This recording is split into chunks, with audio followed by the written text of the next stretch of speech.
So if you looked at your inventory right now from that 10,000-foot view, how does that look? Like, what percentage of properties are midterm rentals, if you have actually gotten into that seriously yet? What percentage are, flips that you're doing?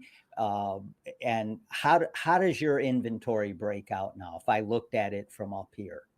Yes. So you look at from up here, from the bigger view, about 10% of what we have is midterm or short-term rentals. The rest is long-term rentals. And then as far as like the day-to-day transaction, those are things we hold and keep for a long time. As far as the day-to-day transactions go, we buy 20 to 30 houses a month, probably closer to that 20 mark, 20-ish houses a month, let's say. And a majority of those, I would say, 60% we wholesale, 20% we fix and flip, and the other 20% we keep as rentals and then put down whatever path makes sense. Because midterm rentals, you can honestly do them pretty much anywhere, but within 10, 15 minutes of a hospital is if it's something is within 10, 15 minutes of a hospital, it's a smaller unit. We're going to turn that into a midterm rental any day. Well, Chicago is like a prime market for that because there's a ton, there's Rush Presbyterian here.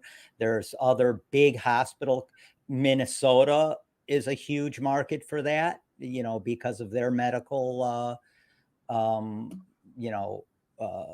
hospitals that are there.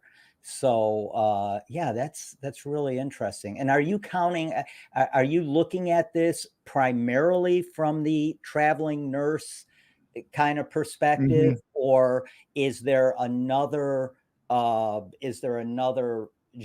if you will, of people looking for midterm rentals?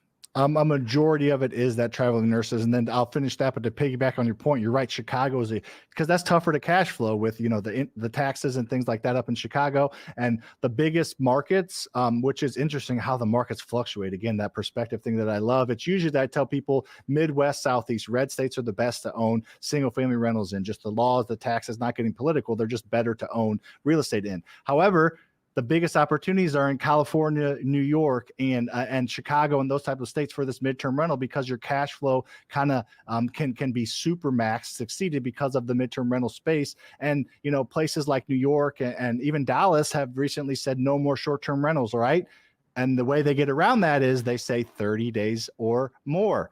Midterm rentals are 30 days. It gets around it. But then as far as well, sorry, I went down a little bit tangent there, but what was your other question that I kind of just your general inventory, how that breaks out?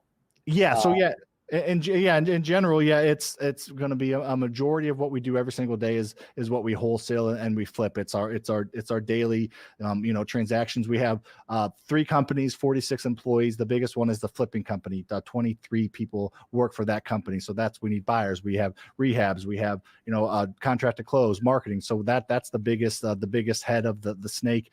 So that's what gets kind of everything filters through, and then we parse it out from there.